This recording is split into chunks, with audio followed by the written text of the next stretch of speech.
We're on the air. Let me get over here. Let me get my headphones on, and then you can. Okay, so. Okay, so let's get started. I just have to tell you, I'm kind of psyched about this. I haven't been talking about it lately at all, but I'm going to San Francisco this week. First time ever. I've been to California in the 80s, Southern California. This time, San Francisco. Way excited about it because I've always wanted to go. It's an amazing city. Got a lot of freaky weirdos, but it's a great city. So I think we leave out of here like at 8 o'clock Thursday morning. We get there about 11:30 or so. So I'm thinking we got a solid afternoon Thursday, all day Friday, all day Saturday. We come back Sunday. We leave out of there about noon. So we really have a solid 3 days. But there's a lot of stuff to do there. There's so much. The more I get into it, the more stuff I realize we have to do. So we're going to get a little rental car. We'll probably use Uber a lot. And, you got to do the obligatory things, the staple items, Fisherman's Wharf. And then, you got things like Haight-Ashbury. Someone like from my age, my generation, of course, you have to see. He didn't even know what Haight-Ashbury is, by the way. It's amazing. So Haight-Ashbury is another place you just have to go. First day up, we're going to go see my favorite Mythbusters places, M5 Industries and the like. As well as the Alameda Naval Air Station, where they did a lot of their shows. Anybody that watches Mythbusters, they've seen them on the runway for years. They must have done, if I had to guess, 75 out of their 230 episodes were done on that runway. So there's a lot of presence there. There's a lot of time they spent out there. So we're going to do that Thursday, right? Brenda is going with me, and Brenda was genius in that she found the hotel, the Marker Hotel on Geary Street, Geary Street. I don't know how you pronounce it. But it's like 2 blocks from Union Square, which is supposed to be really badass, like shopping environment, indoor and outdoor. And it's like 6 blocks from the financial district. That's the heart of downtown. We're maybe a mile west of Embarcadero. And I found a little bar and restaurant called Biscuits and Blues. Did I tell you about that? Yeah, it's right there on Geary, and it's a block from the hotel. No Uber, no rental car. It's toe and heel express all the way. So we can walk over there, grab a little bite to eat like Thursday night, listen to some live music, got to make reservations, do all that. But before we do all that, we'll run out and get to all the Mythbuster stuff done Thursday afternoon, right? And then we're going to go down to that Union Square. You know what I really thought of? That Union Square was some sort of a former humongous transportation hub from the 1930s or something along those lines, where the buses would come in and out, the trolley cars, the rail cars, the cable cars, and the like. But no, it's a big old honking market, and it's all high-end stuff. It's all the Saks, Fifth Avenue, and all of those guys. So I'm really psyched about that. I think Thursday alone is going to be a great way to get the day started. I found 3 other music venues that have live music nightly, all of which were within about 7 blocks of the hotel. Brenda put us right in the heart of everything. Lombard Street is to the north by about a mile.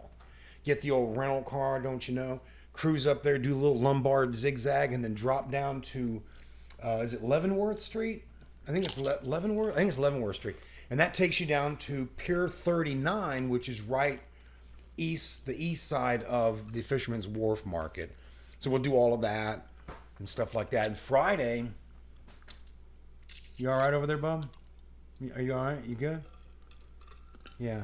You seem all right. All right. So anyway, yeah. So Friday comes along. We're going to Monterey. Monterey's a big, like, fisherman place. I learned this. We did some Google action on it, and it's a fish or seafood cannery. You could act a little bit more interested. Much better. The enthusiasm radar just went up dramatically. You look really gay and enthusiastic.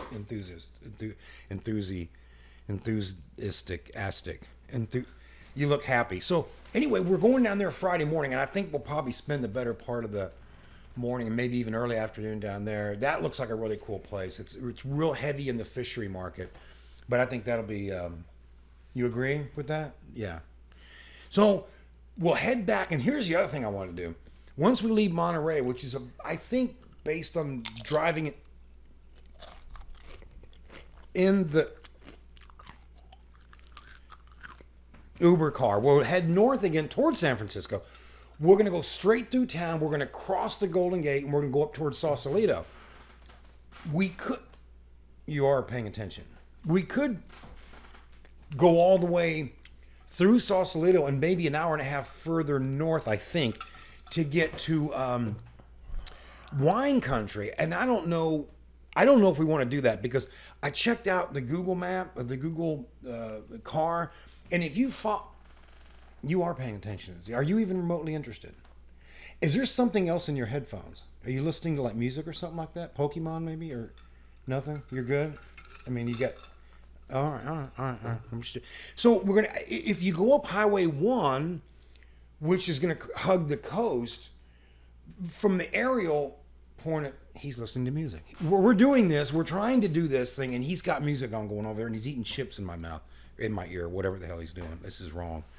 Anyway, so do you go to Napa or do you stay along Highway 1 on the coastline?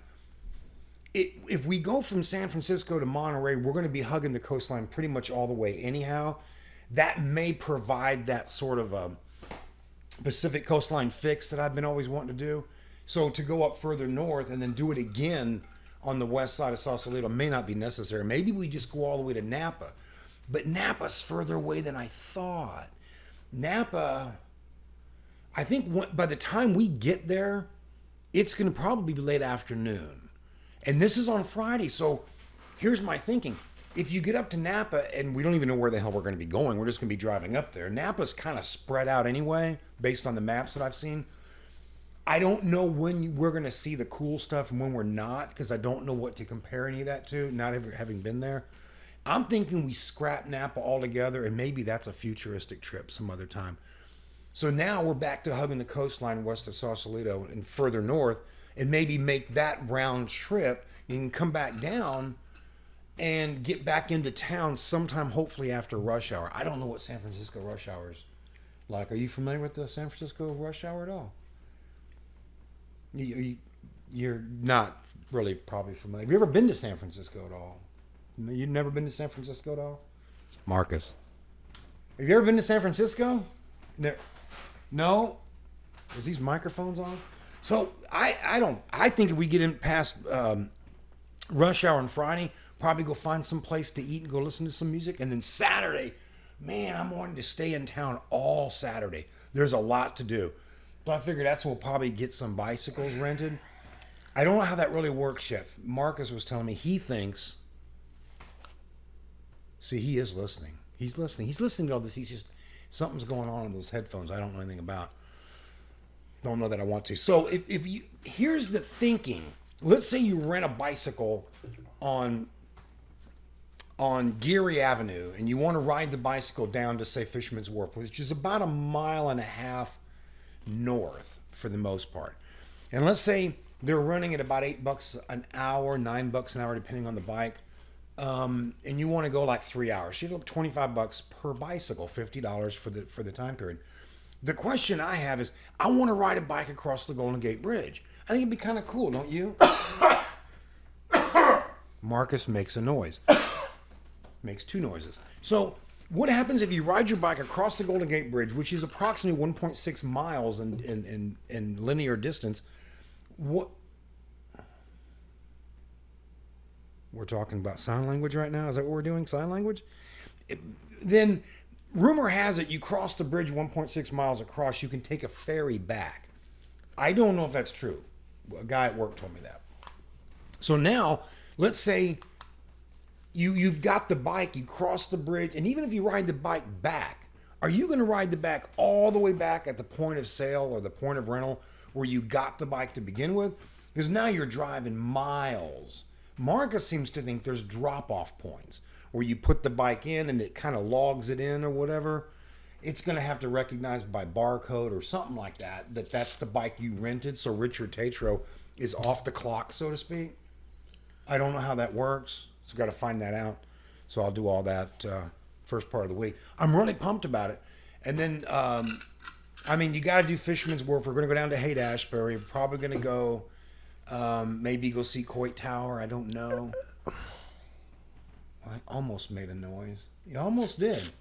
You almost made a noise. So that's the scoop. Sunday, I figure we'll get up and try to find the best damn breakfast in San Francisco. What was that? Was that you? Or was that your headphones? Almost like he's not even here. It's almost like he's not even here. I mean, at least he's not chip chomping. So anyway, and then we'll head down to the airport. Boom, we get back Sunday night. Perfect time. 6 o'clock at night. Come back to the old Casa. Relax. Get a good night's sleep. Get up and go back to work and kick ass. And I think if I take Marcus's GoPro, then we'll be able to make some pretty good video. Not real sure how that's going to go. I think that's just going to be kind of just add a little bit, shoot as much as I can, reasonably try to get some creative shots, and I'll edit all that out later once we get our new software package set up. Pinnacle crapped out on us, man. Pinnacle crapped out. I don't even know what's going on with it. I'm going to get a refund this week on it. I think ostensibly they're supposed to, that's what they tell me. We'll find out when they send me an email that says, hey, what's your address? And we'll send you a check. So nevertheless, that's what's going on. I think it's going to be cool. It's going to be fun. The weather is a constant 62 to 67 degrees, isn't it, Marcus?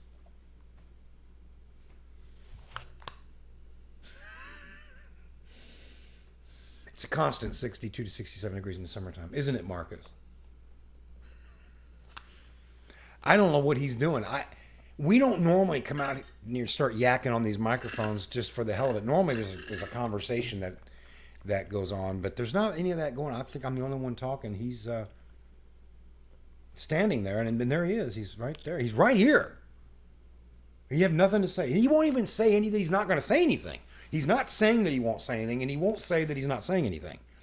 So between the two, nothing is going on this side of this podcast. A singular podcast right here.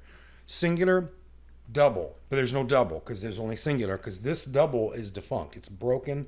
There's no vocals happening whatsoever. I don't know what he's doing. I'm talking about the San Francisco trip this week, and he's just eating chips.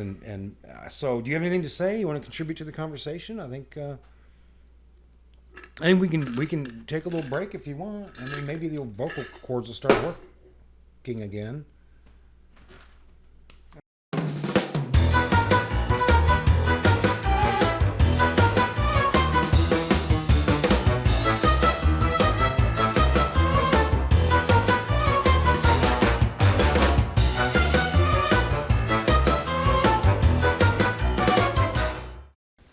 So your trip to San Francisco it's gonna be fun. It's gonna be all right. I've been to California. Big deal. Yeah, it's cool weather, very little humidity. Big deal. What's better than that is my first 2 years in College Station, from 2008 to 2010, from July 25th of 2008 to July 25th of 2010 is literally the first 2 years that I spent in College Station. You got to keep the headphones on. You got to do that because in the first part of the video I was wearing them. You got to wear them. That's just kind of how it works. Put them back on and all that. So here we go. He wasn't following instructions like I told him to before we put that camera on. Anyway, so those first years in College Station, oh my God. We moved into Campus View off Harvey Road. Anybody who knows College Station knows Harvey. There's Ozone's Bar and Grill. There is Rudy's Barbecue. And then there is a Valero right across the street from that. And then behind that is Campus View. Very large apartment complex. And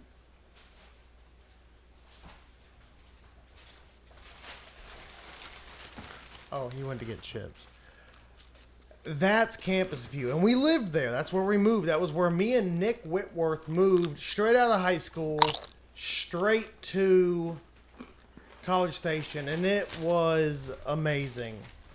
And soon after that, we got Dustin Mullen and Andy Kazmarowski moved in directly across the courtyard from us. I mean, they literally, you walk out our front door and went, I don't know, 60 feet that way, and it was their front door.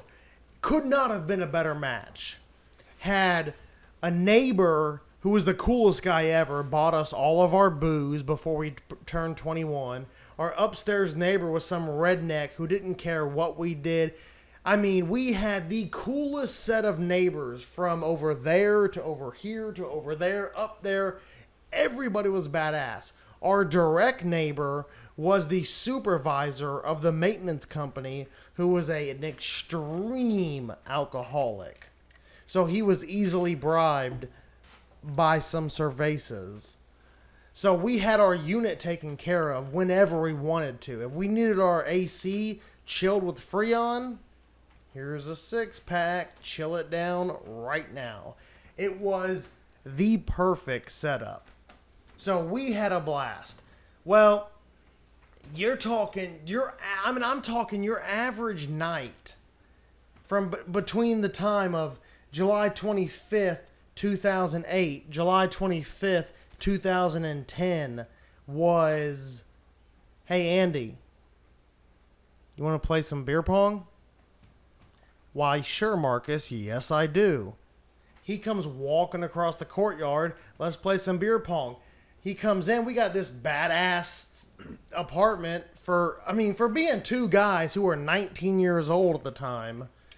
This giant sectional couch that was bought and paid for by my grandparents, who are, I would say, of a decent, they're not rich people, but they have a decent income. They have money. They don't buy cheap shit. The sofa, this isn't some sofa from IKEA. It's not an IKEA sectional. This is a decent sofa.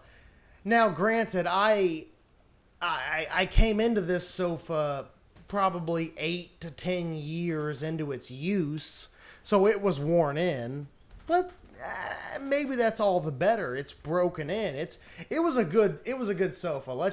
Anybody watching this who knows me, who knows my apartment, who knows that sofa, they know what I'm talking about. That thing was badass. Everybody liked it. Plenty of people passed out on it drunk. That was a good sofa. And then you've got in the dining room this custom beer pong table that wasn't even supposed to be a beer pong table. It was a high school wood shop project. It was supposed to be a cutting board. That's why it was multiple different pieces of wood. It was supposed to be a cutting board. I'm talking 12 by 12, about that big. And me and my wood shop partner said, well, can we make it bigger? Does it have to be like a knife board for cutting chicken? Can we make it as big as we want? Our wood guy, he didn't give a shit. He was an old redneck from Hempstead. He said, I don't give a damn what you do. Make it what you want. Well, made it into a beer pong table with 5 different types of wood. Thing turned out phenomenal.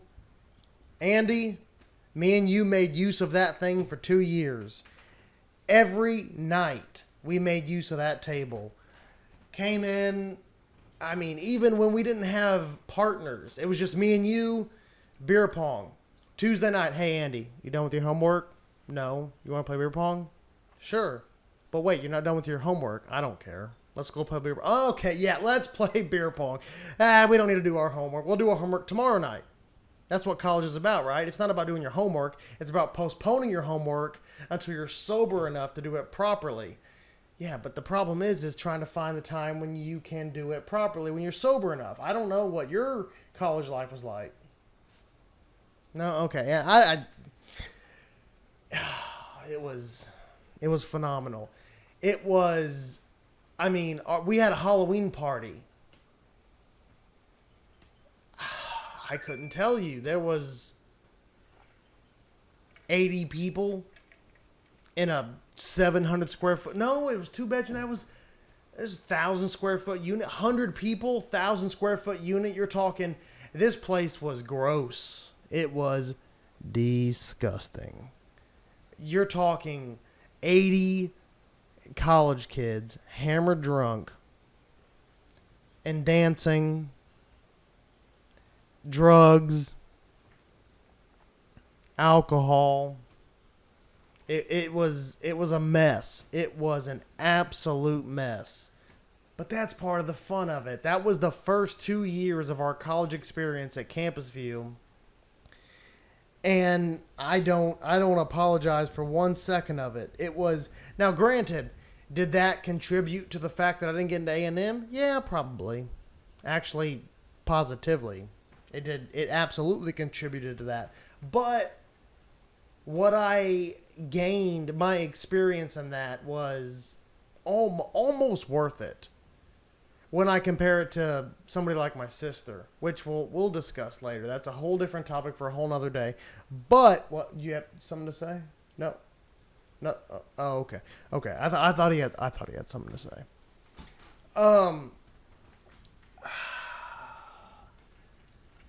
We lived in a perfect world at Campus View. It was me and Nick right here. And then we had Will and Dylan directly next to us, our direct neighbors downstairs. We had the guys above us, who I can't remember their names. They were good guys, though. Real cool guys. And then we had Chris and Amanda, who were at the end of the building, which was only 2 doors down. They were cool guys and girls. They were awesome. And then we had directly to our right was the maintenance supervisor, which was the perfect guy to have, and who was a boozer. He loved his beers. So he partied with us all the time. So we had the maintenance supervisor almost like on our payroll.